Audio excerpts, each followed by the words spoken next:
Olá, nerds, geeks e afins! Estamos todos aqui comendo o rabo da cobra no 7º episódio da 3ª temporada da série Expresso do Amanhã, exibido na Netflix. Pois bem, pessoal, que episódio foi esse? Que maluquice foi apresentada pra gente nesta semana? Eu estou quase sem palavras para dizer o que eu senti durante todos esses minutos que eu curti, entre muitas aspas, o que foi apresentado por aqui desta vez. É uma coisa completamente maluca, pirada. E vamos lembrar uma coisa que eu disse lá no comecinho dos primeiros vídeos, resenhas, a respeito aqui da 3ª temporada. Eu falei, né, na verdade eu me equivoquei, ou eu li informação errada em algum lugar, enfim, talvez o que estava disposto ali, colocado na Netflix, na listagem também não tivesse muito certo, mas de qualquer forma, eu achava que essa 3ª temporada de Snowpiercer teria apenas 9 episódios, mas, na verdade, são 10 mesmo, como sempre foi nas 2 temporadas anteriores. Só que, se você levar em consideração esse episódio aqui, você pode dizer, sim, que a temporada só tem 9 episódios, porque esse aqui é completamente descartável.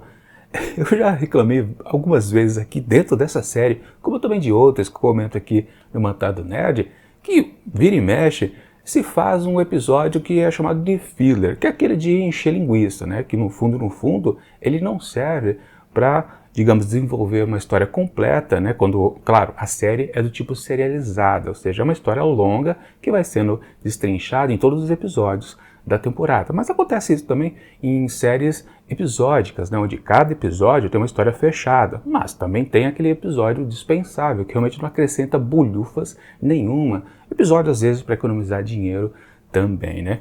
No caso desse episódio, é um episódio filler, não tem como a gente dizer. Claro, a gente também pode afirmar que é um episódio brincadeira, né? Uma coisa para relaxar o elenco, né?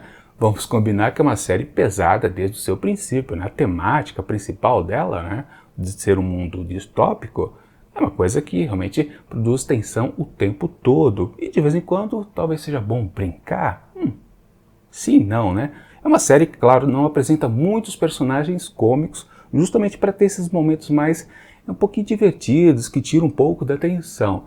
Mas também, de uma certa forma, a gente pode dizer que claro, na modernidade, antigamente, lá nos princípios primórdios da televisão, não se fazia exatamente isso. Série séria era uma coisa séria, séries comédias eram coisas mais leves. Mas, hoje em dia, né, se faz muito isso, né? De vez em quando, em séries mais densas, se coloca, vez ou outra, um episódio um pouquinho mais divertidozinho, meio que para o público. Público não, para o pessoal, os atores principalmente, se divertirem um pouco, né? Esquecer daquela coisa muito batida, principalmente quando já é uma série muito velha, já passou de 5 temporadas, né? Estão tentando renovar e às vezes o elenco diz, não sei se eu quero renovar, já estou meio de saco cheio desses personagens, ano a ano, né? Sempre fazendo a mesma coisa. Tá, então vamos fazer umas loucuras de vez em quando. Aí eles topam renovar os contratos, né? E basicamente é isso, né? O que a gente pode perceber então por aqui, né? Devem ter prometido, não pessoal, a gente vai fazer um episódio super divertido ali um pouquinho depois da metade da temporada. Vocês vão se divertir sim. E acho que a única proposta de fato aqui desse 7º episódio, ele não tem sentido nenhum. A gente já viu na série 2 momentos na 2ª temporada, aliás, na 1ª temporada e na 2ª temporada, um episódio para cada, onde a gente tinha aquela alucinação de um personagem que estava numa situação extrema. Primeiro foi com a Melanie, lá na 1ª temporada, e aqui na 2ª foi com o Layton, né? Onde exatamente tínhamos esse momento, onde precisava fazer com que os personagens eles tivessem uma conversa, podemos colocar, com personagens que não estavam presentes. Ou seja, o truque barato, que eu já comentei em outras resenhas. Mas aqui, literalmente, foi um sonho, uma alucinação que o Layton estava tendo. Por quê? Bom, a gente volta então para o comecinho aqui desse episódio. A gente viu que no gancho do episódio anterior, ele havia desmaiado quando estava naquela situação de cumprir o ritual, né? Já que depois daquele embate entre ele e o pai, que o adversário acabou morrendo. Mas por tradição deles, lá dos fundistas, né? Era necessário que o vencedor, embora não haja exatamente um vencedor, né, segundo os critérios justamente ali da tradição, precisava a pessoa ainda viva ficar com o corpo do morto durante todo um par de horas não, várias horas, na verdade passar a noite inteira, né, sendo a única pessoa a velar o corpo, literalmente. É uma regra que precisava cumprir. Só que durante exatamente isso, ele acabou desmaiando, poucos minutos depois que fecharam a porta, né, a cortina, né, para ele ficar ali sozinho ali com esse amigo, né, um amigo falecido. Enfim, ou seja, ele passou horas desacordado ali. E como ele já tinha sofrido batidas na cabeça de brigas anteriores, ele realmente não podia adormecer, podia piorar a sua situação, entrar em coma e essas coisas que acontece com quem bate muito a cabeça. Ou seja, a alucinação dele não foi exatamente apenas um sonho maluco, né? Porque a gente precisa lembrar que desde que ele voltou lá daquela experiência de encontrar a Asha, ele começou a ter aquelas visões justamente de uma região ali da África, vendo aquela árvore, né, super da esquisita, que eu não lembro exatamente o nome, né, até confundi o título do episódio com o da árvore. Daqui a pouco eu falo sobre a árvore, né? Bom, na verdade, ele tinha aquelas alucinações e meio que aquilo brincava um pouco com uma pegada que tinha lá na primeira temporada, que era uma tentativa, não sei se... Quer dizer, era, claro, consciente dos roteiristas de tentar emular aquele jeitão daquela série famosa, Twin Peaks, que tinha personagens bizarros, situações absurdas. Na verdade, aqui nessa terceira temporada, um pouquinho disso voltou naquele instante, lembram? Onde a Audrey conseguiu falar, ou ir até a locomotiva do Snowpiercer, subornando os guardas, né? O que ela fez? Né? Aliás, ela subornou a LJ, né? E passando para ela justamente o olho reserva de vidro do pai da psicopata, né? Aquilo é uma coisa que ela já fazia lá na primeira ou segunda temporada, não me lembro direito, acho que foi na primeira, ela já ficava rodando o olho na boca dela. A boca dela não ficou ficou com uma cacofonia, né? Em sua boca, né? Rodava o olho em sua boca. Enfim, aquelas coisitas esquisitas que tinha muito lá na série Twin Peaks, mas eles meio que pararam depois com isso, né? E esse episódio aqui não vai por aí exatamente, mas é apenas uma loucura. E a história que se passa na cabeça ali, totalmente em transe do Layton, a gente não tem como considerar aquilo como interessante, porque toda a jornada que ele faz para ir ao fundo, né? Todos os personagens que vão interagindo com ele dizem, você precisa chegar ao fundo. Mas para quê? Claro, tinha um motivo até interessante ao finalzinho, mas o processo até se chegar lá não tinha lá muito sentido. O tempo todo aquela história malucada, onde a gente ia encontrando todos os personagens da série em personagens outros, a gente falava, para que eu vou prestar atenção nessa história boba dele precisar chegar ao fundo? Meio que até um contraste, né, do que se precisava no começo da série, né, que era chegar lá para frente, né, à primeira classe, à locomotiva, ao domínio de todas as composições, né. Pois é, agora ele precisa ir ao fundo, resolver uma certa coisa que ele não sabe exatamente o que é, mas aquilo tudo é o inconsciente dele trabalhando ou retrabalhando as experiências que ele teve durante esses todos os anos. Ele está ali confinado no Snowpiercer e também as suas novas experiências, principalmente as novas, na verdade, que a gente descobre ao final, porque ele dá de cara com sua própria filha, a Lyanna, né, já adulta, onde ele lê, né, justamente aquela carta que a Zara escreveu para a filha, né, deixou uma correntinha também, quando ela não sabia ainda se sobreviveria, né, ao parto. Enfim, uma coisa que se conectou, né, algo colocado lá em episódios anteriores e teve um fecho aqui interessante. Só que, claro, a gente não pode levar em consideração porque foi no contexto, né, da experiência do transe que ele está sentindo ali dentro.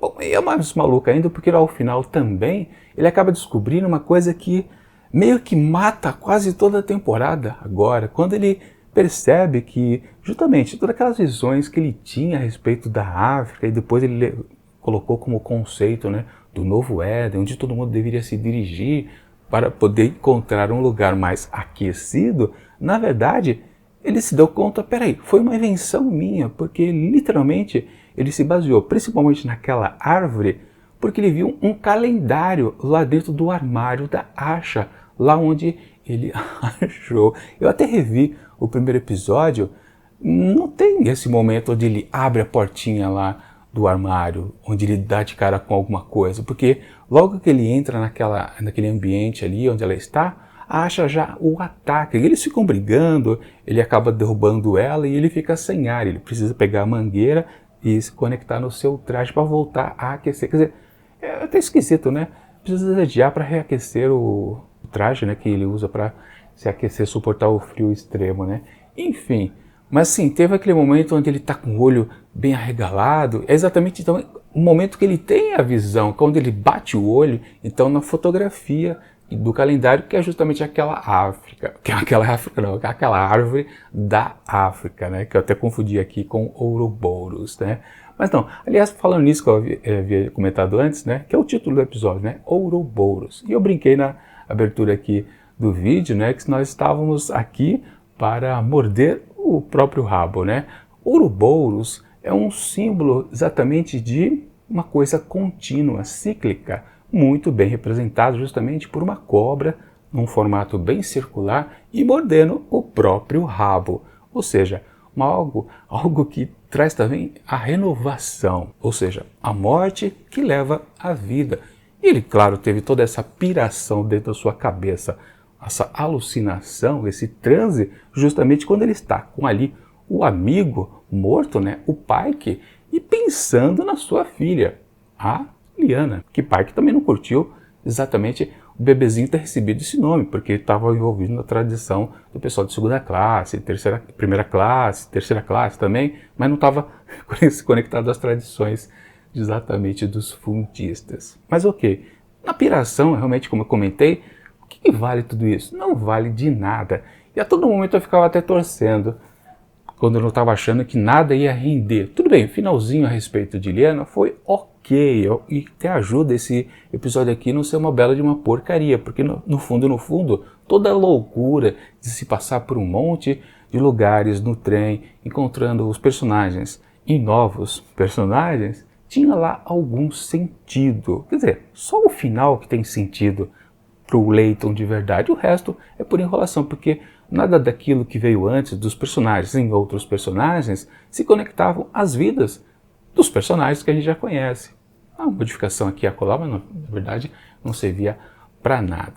Mas durante todo esse processo eu fiquei pensando, até viajei na maionese. Eu falava, será que na verdade tudo que ele está considerando, ou que a gente como espectador considera uma bela de uma maluquice, na verdade isso é menos maluco do que a parte real? Porque teve a parte real também, né? Enquanto ele está desmaiado, sendo atendido pela médica, Jill fica toda preocupada, sofrida, e procura a Audrey, né? Convence ela a ajudar o Layton a recobrar a sua consciência. Uma coisa exagerada, que tem a ver com aquele ritual também, que a gente pode considerar que ela já fazia lá na boate dela, né? Eu nunca entendi aquilo. O que ela é? É uma pessoa mística? Ela consegue penetrar na cabeça das pessoas? Eu nunca entendi exatamente o que diabo ela fazia lá naquele quartinho, né? Mas enfim, eu achei super forçado, na verdade, essa parte do real, essa aproximação dela para com ele, da Audrey para com o Layton. E também outra parte que teve relacionada ao real era justamente a Zara conversar com o Josie a respeito do Layton, né? Meio que Zara dizendo, olha, na relação entre nós três, ou nós quatro, né? Eu cuido da minha filha, então você fica com o Layton, né? Josie fica com Layton, ou seja, a Zara não vai brigar pelo amor do Layton. Curioso que, né, Josie transou com o Ben em episódios anteriores, mas vá lá, né? Ela não sabia ainda que podia ter o Layton de volta. Essa parte é ok, né? Tem a ver com todos os personagens presentes, inclusive também com a bebezinha Lyanna, né?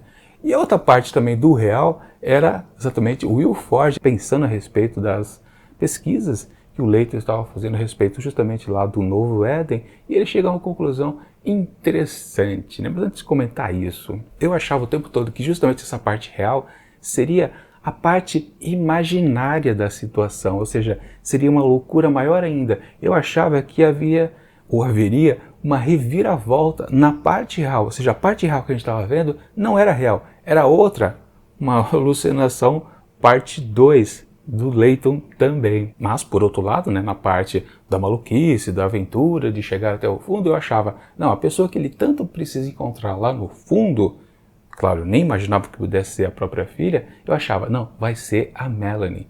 E sempre teve momentos onde ele precisava passar por um novo vagão e topava com alguém desconhecido. E eu sempre achava, agora vai aparecer a Melanie, agora vai, agora vai. Não, sempre aparecia um outro personagem. No fundo, não foi a Melanie que apareceu, foi a Lyanna, já adulta.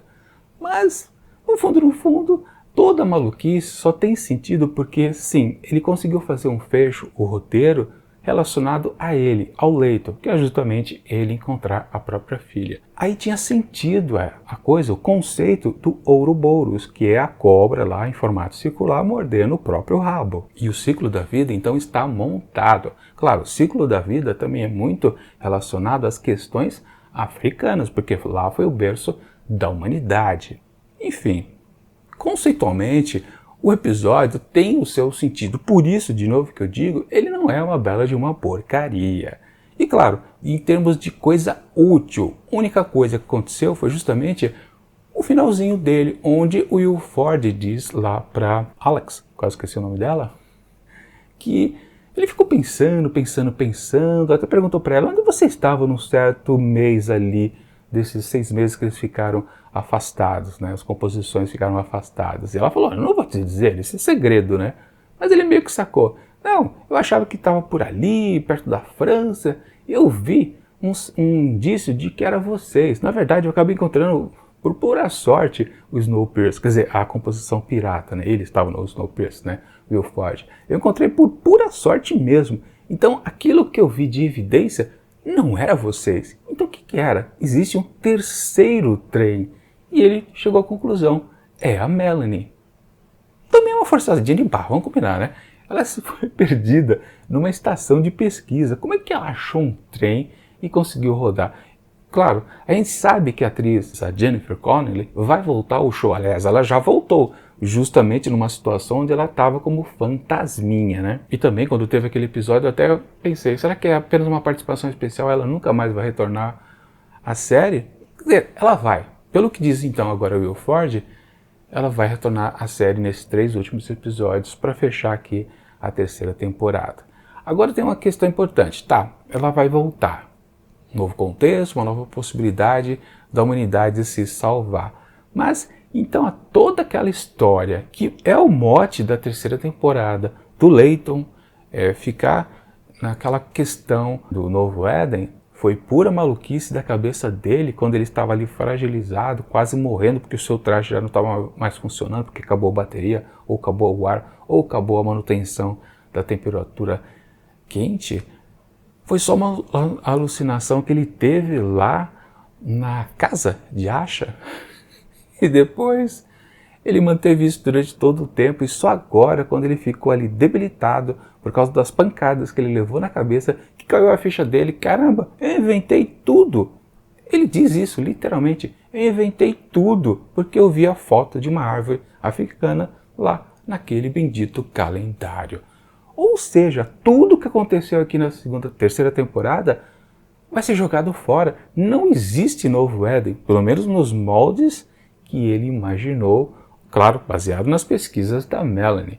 Ela, retornando então agora, nos 3 últimos episódios, ela vai vir com alguma coisa diferenciada. E talvez as pesquisas ali que o Will Ford já estava fazendo ali na biblioteca vão corroborar também. E aí, não sei. Por enquanto, esse episódio aqui, que quase não tem serventia, é um filler, ele quase desmonta a temática central aqui da 3ª temporada. Um episódio realmente bastante complicado, que você pode até dizer, não, ele não serve para nada. Mas, ao mesmo tempo, ele define uma coisa que joga fora o conceito da temporada. Algo bastante contraditório. Na verdade, aquele momento onde a gente diz, tudo que a gente acreditou era falso o tempo todo. Pelo jeito, é sim o que aconteceu. Enfim, esse episódio aqui, ele não é lá grande coisa. A gente pode, na verdade, chegar a essas conclusões que tudo que ele pensou estava errado, foi só uma invencionice da cabeça dele, e as descobertas de Will Ford a respeito de Melanie, tudo isso, né, a gente poderia conferir, ou vai conferir de novo, lá no comecinho do 8º episódio. O que vai fazer com que sim, tudo que aconteceu aqui neste não serve para nada. É bem feitinho, mas não serve para nada, né? Aliás, vamos falar, né, destacar, né, um grande exercício de readaptação de todos os cenários da série para uma coisa mais tropical, numa republiqueta de banânia, né? Basicamente, né? Eu vi em algum lugar comentando, né, uma sinopse aqui desse episódio, né, dizendo que ele está numa alucinação, o Leighton, né, num momento distópico. É até irônico, né, pensar que ele está num momento distópico, sendo que a série já é distópica. Enfim, para esse episódio aqui que não chega a lugar nenhum, exceto por 2 pontos ali no finalzinho, eu atribuo apenas uma nota que é um pouco melhor aquele episódio lá que eu não gostei, que fazia uso daqueles momentos de alucinação também. Enfim, que lá eu tinha dado 1,5. Para esse aqui, então eu dou 2 asteriscos. Um pouquinho melhor, mas tá longe de ser um episódio mediano, porque se a gente vê com frieza, esse episódio é pífio, não serve para nada. A gente pode até se divertir, do mesmo jeito que os atores se divertiram fazendo esse episódio. Mas se você leva pela seriedade da própria série, o que a série pede, você sabe que isso aqui é apenas uma palhaçada completamente dispensável. Nada mais do que isso. Por isso, 2 asteriscos tá de bom tamanho. É isso.